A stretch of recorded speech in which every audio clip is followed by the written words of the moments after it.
दोस्तों battle royal के new rank season के अंदर अगर आप लोग चाहते हो कि भाई जल्दी से आप लोग रैंक पुश करके एक दो दिन के अंदर ही ग्रैंड मास्टर लगा लो, तो भाई आपको ऑर्डिनरी कॉम्बिनेशन नहीं एक्स्ट्रा ऑर्डिनरी कॉम्बिनेशन की जरूरत पड़ेगी, क्योंकि सीजन के स्टार्टिंग में ही आपका सामना सर्वर के उन सभी प्लेयर्स से होने वाला है जो कि आपकी तरह ही जल्दी से रैंक पुश करके ग्रैंड मास्टर जाना चाहते हैं। लेकिन उनसे एक कदम आगे निकलने के लिए आपको ऐसे कॉम्बिनेशन का यूज करना पड़ेगा जिससे कि आप उनको आसानी से हरा पाओ। तो इसलिए आज मैं 3 ऐसे कैरेक्टर कॉम्बिनेशन लेकर आ चुका हूँ जिनका यूज करके आप लोग सीजन के स्टार्टिंग से ही हर मैच के अंदर प्लस लगा सकते हो। इसमें से थर्ड वाला सबसे पावरफुल कॉम्बिनेशन होने वाला है। लेकिन स्टार्ट करने से पहले आप सभी लोगों से एक छोटा सा रिक्वेस्ट है कि भाई अगर आपको आगे जाकर वीडियो अच्छा लगता है या फिर यूजफुल लगता है तो वीडियो को लाइक शेयर और हाइप करके चैनल को सब्सक्राइब कर लेना, क्योंकि मैं ऐसे कॉम्बिनेशंस लाता रहता हूँ जिनका यूज करके आप लोग भी मेरे ऑडियंस की तरह काफी आसानी से रैंक पुश कर सकते हो। चलिए फिर अब स्टार्ट करते हैं वीडियो को और बात करते हैं हमारे फर्स्ट कॉम्बिनेशन के बारे में, जिसके अंदर आपको सबसे पहले यूज करना है नीरो और मोको के एबिलिटी को। अब देखो, नीरो के एबिलिटी को यूज करके आप लोग 2 काम एक ही टाइम पे कर सकते हो। एक तो एनिमी को डैमेज दे सकते हो और दूसरा एनिमी को ग्लू वॉल लगाने से रोक सकते हो। इससे आपको क्या बेनिफिट मिलेगा यहाँ पर देख लो। तो यहाँ पर भाई मैं इस घर के नीचे वेट करता हूँ क्योंकि ऊपर एक बंदा होता है, लेकिन ये बंदा भाई एकदम से कूद जाता है और उसी टाइम पे मैं नीरो के एबिलिटी को छोड़ देता हूँ, जिससे कि इसको डैमेज तो पड़ता ही पड़ता है, साथ में भाई ये बंदा ग्लू वॉल भी नहीं लगा पाता है, जिससे कि इसको मैं काफी इजीली बॉडी से खत्म कर देता हूँ। तो ऐसे स्पेशली शॉर्ट रेंज के अंदर आप लोग नीरो के एबिलिटी को यूज करके एनिमी को वॉल लगाने से रोक सकते हो और उनको काफी इजीली मार सकते हो। लेकिन इसके साथ मोको को यूज करने का फायदा आपको मिड रेंज और लॉन्ग रेंज के अंदर देखने को मिलेगा, जहां पर जैसे आप लोग एनिमी को डैमेज करोगे मोको से आपको उसका लोकेशन पता चल जाएगा, जिसके बाद फिर आप लोग उसके ऊपर रस मार के उसको इजीली खत्म कर सकते हो। जैसे कि यहाँ पर देखो, तो यहाँ पर भाई मैं सामने की तरफ जा रहा होता हूँ जहाँ पर भाई एक बंदा बैठा होता है, जिसके ऊपर मैं यहाँ पर नीरो छोड़ देता हूँ, जिससे जैसे इसको डैमेज पड़ने लगता है मुझे देखो उसका लोकेशन साफ साफ दिखने लग जाता है मोको की वजह से। इसके बाद मैं इसी चीज का फायदा उठाता हूँ, हील करते मैं इसके ऊपर रस मारता हूँ, इसको थोड़ा सा डैमेज करता हूँ, जिसके बाद यहाँ पर फिर वॉल लगा के इसके ऊपर मैं अगेन रस मारता हूँ और अब के बाद इसको मैं पूरा खत्म कर देता हूँ। तो ऐसे ही मिड रेंज या फिर लॉन्ग रेंज के अंदर आप लोग एनिमी को डैमेज देकर फिर उनके ऊपर रस मार सकते हो, जहाँ पर आपको एनिमी का एग्जैक्ट लोकेशन पता होगा तो उसको मारना आपके लिए काफी आसान हो जाएगा। बाकी मोको का सिर्फ यही बेनिफिट नहीं, आपको और भी बेनिफिट मिलेगा, क्योंकि अगले स्लॉट्स के अंदर आपको जो यूज करना है वो है एंड्रयू और मारो के एबिलिटी को। अब देखो, मारो के साथ अगर आप लोग मोको के एबिलिटी को यूज करोगे तो मारो आपके डैमेज को 25% नहीं बल्कि 30% इंक्रीज कर देता है, जिससे कि स्पेशली लॉन्ग रेंज फाइट्स तो भाई आप लोग काफी आसानी से निकाल सकते हो। जैसे कि यहाँ पर देखो, यहाँ पर मैं लूट करके जैसे अपने टीममेट के पास कवर देने जाने वाला होता हूँ, उसी टाइम पे भाई मुझे घर के ऊपर एक बंदा दिख जाता है, जिसके ऊपर जब मैं पहला बुलेट फायर करता हूँ उसको 36 का डैमेज पड़ता है, लेकिन जैसे उसके ऊपर मोको की मार्किंग आ जाती है उसके बाद उसके ऊपर 42, 47 और यहाँ तक कि 53, 56 तक का डैमेज पड़ता है, वो भी विदाउट स्किन पैराफेल से। मतलब लिटरली भाई आपके पास कोई स्किन हो या फिर ना हो, अगर आप लोग मारो के साथ मोको के एबिलिटी को यूज करोगे तो आपको बिल्कुल ईवो गन वाली फील आने वाली है, जिससे कि लॉन्ग रेंज फाइट्स तो भाई आप लोग हंसते हंसते निकाल सकते हो। मतलब लिटरली आप लोग खुद ही देख लो। बाकी आपके इन्फॉर्मेशन के लिए आज मैंने जितने भी कॉम्बिनेशंस रिकॉर्ड किए हैं वो अपने सब्सक्राइबर के रिक्वेस्ट पे विदाउट स्किन ही रिकॉर्ड किए हैं, तो आप लोग समझ सकते हो कि इसको अगर आप लोग नॉर्मल स्किन के साथ भी यूज कर लोगे तो ये कॉम्बिनेशंस आपके लिए कितना पावरफुल बन सकता है। बाकी यहाँ पर जो आपको इस कॉम्बिनेशन के अंदर एंड्रू का एबिलिटी मिलता है वो मेन आपका डिफेंस का काम करेगा, जिससे कि भले आप लोग शॉर्ट रेंज फाइट करो, मिड रेंज फाइट करो या फिर लॉन्ग रेंज फाइट करो, वहां पर आपके ऊपर आने वाले डैमेज को ये बिल्कुल आधा कर देगा, क्योंकि एंड्रू को यूज करके आप लोग अपने आर्मर को मतलब कि हेलमेट और वेस्ट को बिल्कुल पत्थर की तरह मजबूत बना सकते हो, जिससे कि भले एनिमी के पास कोई सा भी गन हो, कोई सा भी एबिलिटी हो, वो आपके वेस्ट को फोड़ ही नहीं पाएगा भाई आसानी से। जिससे कि जब भी एनिमी आपको डैमेज करेगा आपके ऊपर डैमेज कम पड़ेगा, जिससे कि आप अपना डिफेंस करवा के फिर एनिमी के ऊपर काउंटर अटैक कर सकते हो। लाइक यहाँ पर देखो, तो यहाँ पर भाई जोन के अंदर 2-3 बंदे होते हैं तो मैं एनिमीज को स्पॉट कर रहा होता हूँ, लेकिन यहाँ पर एक बंदा अचानक से आता है और मुझे काफी गंदा डैमेज कर देता है, लेकिन क्योंकि मेरे पास एंड्रू के एबिलिटी होता है तो इसलिए देखो मेरा वेस्ट कितना कम डैमेज हुआ होता है और इसलिए यहाँ पर मैं कितने कम एचपी से बच जाता हूँ। इसके बाद रिन की वजह से यहाँ पर मेरा वॉल फूट जाता है और वो मुझे फिर से डैमेज करते हैं, जिसके बाद भाई ये बंदा मेरे ऊपर नीरो भी फेंक देता है, लेकिन क्योंकि यहाँ पर मेरे पास ये डिफेंस था इसलिए यहाँ पर मैं 17-18 एचपी से बच जाता हूँ। इसके बाद फिर रिटर्न फायर में मैं मारो की वजह से इसको भी काफी गंदा डैमेज कर देता हूँ, जिसके बाद भाई मोको मुझे इसका लोकेशन भी दिखा रहा होता है। फिर अपना पूरा एचपी रिकवर करके जैसे मैं देखता हूँ ये बंदा अपने टीममेट को रिवाइव करने जाता है, उसी टाइम पे मैं मारो, मोको और नीरो का यूज करता हूँ, इसको बॉडी से काफी इजीली खत्म कर देता हूँ। ऐसे ही भले ही लॉन्ग रेंज फाइट हो, शॉर्ट रेंज फाइट हो या फिर मिड रेंज फाइट हो, अगर आप लोग ये वाला कॉम्बिनेशन यूज करोगे तो बैटल रॉयल के न्यू रैंक सीजन के अंदर भले आपके सामने कोई सा भी एनिमी हो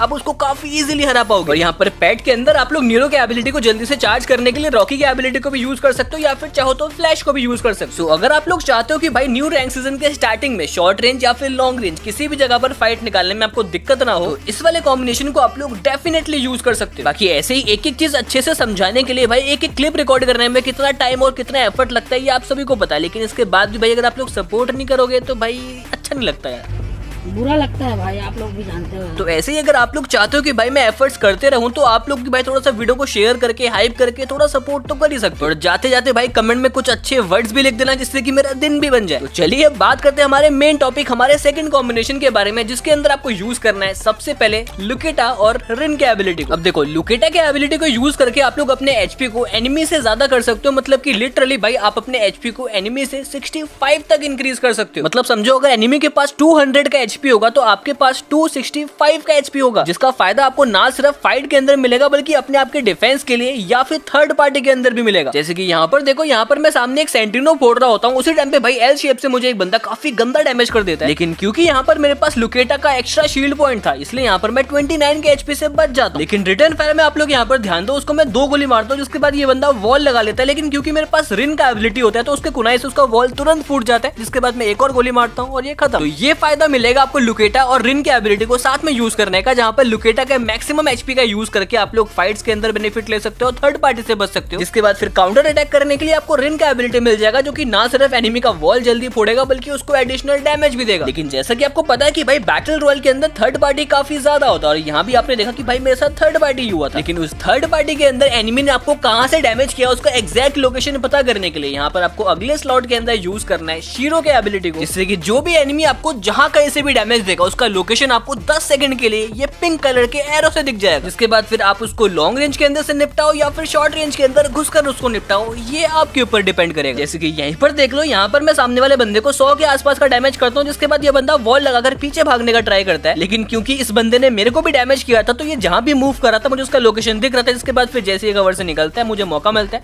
मैं इसको खत्म कर देता हूँ। तो ऐसे ही लुकेटा, रिन और शीरो इनका यूज करके आप लोग हर एक फाइट को या फिर थर्ड पार्टी को अपने फेवर में ले सकते हो। लेकिन लास्ट स्लॉट के अंदर अगर आप लोग के कैरेक्टर के एबिलिटी को भी यूज कर लोगे तो इससे 2 काम आपके और हो जाएंगे, क्योंकि के कैरेक्टर आपको ईपी और एचपी दोनों प्रोवाइड करता है। तो अगर आप लोग जोन के अंदर सर्वाइव करना चाहो तो सीजन के स्टार्टिंग में ये आपको करना ही पड़ेगा। तो उसके लिए के character one of the best character बन जाएगा, जिसके साथ अगर आप लोग फाइट भी करोगे तो क्योंकि ये आपका एचपी भी रिकवर करके देता है तो ये वहां पर भी काम आएगा। जैसे कि इस वाले फाइट के अंदर देखो, यहाँ पर मैं इस बंदे को लुकेटा के एक्स्ट्रा एचपी के बदौलत 25 एचपी रहते डाउन कर देता हूँ। इसके बाद तुरंत जोन भी श्रिंक होने लग जाता है। लेकिन क्योंकि मेरे पास के कैरेक्टर का एबिलिटी होता है तो मैं तुरंत अपना के कैरेक्टर का एबिलिटी ऑन कर देता हूँ, जिससे कि मेरा एचपी रिकवर होने लग जाता है और मैं आराम से अपने टीममेट को रिवाइव कर देता हूँ। तो ऐसे के कैरेक्टर का एबिलिटी यूज करके आप लोग जोन के अंदर, जोन के बाहर हर जगह पर फाइट्स निकाल सकते हो, और फाइट्स निकालने के लिए आपके पास बाकी एबिलिटीज तो रहेंगे। सो ओवरऑल अगर आप लोग बैटल रॉयल में रैंक पुश करने के लिए एक बैलेंस कॉम्बिनेशन ढूंढ रहे हो जिसका यूज करके आप लोग सर्वाइव भी कर पाओ, थर्ड पार्टी से भी बच पाओ और फाइट्स भी निकाल पाओ, तो इस कॉम्बिनेशन को भी आप लोग ट्राई डेफिनेटली कर सकते हो। इसके साथ पेट के अंदर आप लोग ड्रैकी या फिर फ्लैश को यूज कर सकते हो। ओके, सो अब जो आज का हमारा तीसरा और आखिरी कॉम्बिनेशन है वो इन सब में सबसे खतरनाक और पावरफुल कॉम्बिनेशन है। क्यों, आपको आगे पता चल जाएगा। तो कॉम्बिनेशन के अंदर सबसे पहले आपको यूज करना है एक्टिव स्लॉट के अंदर क्रोनो कैरेक्टर का एबिलिटी को, जो कि इस कॉम्बिनेशन का सबसे इंपॉर्टेंट कैरेक्टर है। क्योंकि क्रोनो के एबिलिटी को यूज करके आप लोग ना सिर्फ एनिमीज के डैमेज को ब्लॉक कर सकते हो बल्कि एनिमीज को शॉर्ट रेंज के अंदर कंफ्यूज भी कर सकते हो। जैसे कि यहाँ पर देखो, यहाँ पर मैं इस डाउन वाले बंदे को फिनिश करने लगता हूँ, लेकिन उसी टाइम पे उसका टीममेट आकर मुझे काफी गंदा डैमेज कर देता है। लेकिन मैं क्रोनो के शील्ड को ऑन कर लेता हूँ जिससे कि इसका फायरिंग रुक जाता है। इसके बाद यहाँ पर मैं क्रोनो के शील्ड के अंदर बाहर जाकर इसको कंफ्यूज करता हूँ, जिससे कि ये मेरे को और डैमेज नहीं दे पाता है, उल्टा मैं इसको थोड़ा सा डैमेज कर देता हूँ। लेकिन इस बंदे पे पता नहीं कौन सा जोश चढ़ा होता है, ये बंदा फिर से मेरे ऊपर रश करने आ जाता है और अब की बार इसको मैं फिर से डैमेज कर देता हूँ। लेकिन यहाँ पर मेरे को भी काफी गंदा डैमेज पड़ चुका होता है तो इसलिए मैं यहाँ पर हील करने बैठ जाता हूँ। लेकिन श्रेया लॉन्ग रेंज के अंदर से इसका वॉल फोड़ देती है, जिससे कि ये बंदा कवर से बाहर आ जाता है और उसी चीज का फायदा उठाकर इसको मैं काफी इजीली खत्म कर देता हूँ। साथ में ये वाला क्लिप भी देख लो, यहाँ पर मेरे को एनिमी का साउंड आता है तो मैं बाहर की तरफ जाने वाला होता हूँ, लेकिन उसी टाइम पे एनिमी आकर मुझे थोड़ा सा डैमेज कर देता है। लेकिन रिटर्न फायर में इसको भी मैं काफी गंदा डैमेज कर देता हूँ। जिसके बाद यहाँ पर मैं क्रोनो का शील्ड ऑन करके खड़ा हो जाता हूँ, जिसके बाद ये चाहकर भी मेरे को वहां से डैमेज नहीं दे पाता। जिसके बाद मैं बाहर जाता हूँ और सरप्राइज करके खत्म कर देता हूँ। तो ऐसे ही क्रोनो के एबिलिटी को यूज करके आप लोग एनिमी के डैमेज को ब्लॉक करने के साथ साथ एनिमी को कंफ्यूज भी कर सकते हो, और इसका फायदा आपको शॉर्ट रेंज और लॉन्ग रेंज दोनों जगह पर मिल सकता है। लेकिन इसके साथ अगले स्लॉट के अंदर आपको यूज करना है हयातो के एबिलिटी को, जो कि आपका अटैक और डिफेंस दोनों करवा देगा। मतलब जब एनिमी आपको सामने से डैमेज देगा तो आपके ऊपर डैमेज कम पड़ेगा, और वहीं जब आप एनिमी के ऊपर डैमेज दोगे तो जितना आपका हेल्थ कम होगा उतना ही एनिमी के ऊपर डैमेज ज्यादा पड़ेगा। जैसे कि यहाँ पर देखो, यहाँ पर सामने वाला बंदा श्रेया को डाउन करके फिनिश करने लगता है, उसी टाइम पे मैं उसको मारने जाता हूँ, लेकिन भाई इसके पास होता है M590 जिससे भाई मेरी गंदी फटती है। लेकिन क्योंकि यहाँ पर मेरे पास क्रोनो और हयातो का एबिलिटी होता है तो इसलिए भाई देखो ये बंदा उसके बाद मेरे को और गोली मार ही नहीं पाता और इतने में मैं इसको खत्म कर देता हूँ। तो ये फायदा होगा क्रोनो के साथ हयातो के एबिलिटी को यूज करने का, जहाँ पर क्रोनो से आप लोग एनिमी को कंफ्यूज भी कर सकते हो, उसके डैमेज को ब्लॉक भी कर सकते हो, और हयातो से आप अपने डैमेज को इंक्रीज कर सकते हो, जिससे कि एनिमी का बच पाना इम्पॉसिबल हो जाएगा। लेकिन ऐसे फाइट्स के अंदर जितना क्रोनो का कैरेक्टर का एबिलिटी काम आएगा उतना ही अगले कैरेक्टर्स भी काम आएंगे, जहाँ पर आपको यूज करना है एंटोनियो और एंड्रू के एबिलिटी को, जिससे कि भाई आपका जो डिफेंस है वो एकदम गॉड लेवल हो जाएगा। मतलब भाई आप खुद ही समझो, यहाँ पर एक तो आपके पास एंड्रू का डिफेंस होगा, ऊपर से एंटोनियो का एक्स्ट्रा शील्ड पॉइंट होगा, जिसके बाद आपके पास क्रोनो का शील्ड होगा। तो भाई इसके बाद और क्या चाहिए आपको। अब इस पूरे कॉम्बिनेशन का फायदा आपको क्या मिलेगा, आपको मैं बोल के नहीं बल्कि दिखा के समझाता हूँ। तो यहाँ पर भाई मैं टोकन कलेक्ट करने सामने की तरफ जा रहा होता हूँ, लेकिन पता नहीं भाई कहाँ से एक बंदा मेरे को डैमेज करता है, लेकिन इसके पास भाई ग्लू वॉल के आर पार मारने वाला गन होता है। बट क्योंकि मेरे पास क्रोनो का एबिलिटी होता है, तो वो जो मेरे को आखिरी गोली है वो नहीं मार पाता है, और इसी चीज का फायदा उठाकर यहाँ पर मैं अपने आप को जल्दी से हील कर लेता हूँ। इसके बाद मुझे उसका लोकेशन तो पता होता नहीं है, लेकिन यहाँ पर मैं बच बचाकर अपना डिफेंस का यूज करके कवर में आ जाता हूँ। यहाँ पर आके फिर से अपना एचपी पूरा रिकवर कर लेता हूँ। जिसके बाद कवर में आने के बाद यहाँ पर मैं सामने एक बंदे को स्पॉट करता हूँ, लेकिन उसी टाइम पे पीछे से एक बंदा मेरे को काफी गंदा डैमेज करता है। यहाँ पर देखो मैं कितने कम एचपी से बचता हूँ। मतलब इसमें से अगर मेरे पास एक भी कैरेक्टर नहीं होता तो यहाँ पर मेरा बच पाना नामुमकिन था। लेकिन यहाँ पर मैं जल्दी से अपने आप को हील करके जल्दी से घर के अंदर जाने का ट्राई करता हूँ। घर के अंदर पहुंचते ही भाई यहाँ पर एक बंदा मेरे ऊपर वुकोंग बन के रस मारने आता है, लेकिन यहाँ पर मैं हयातो का एबिलिटी यूज करके इसको बॉडी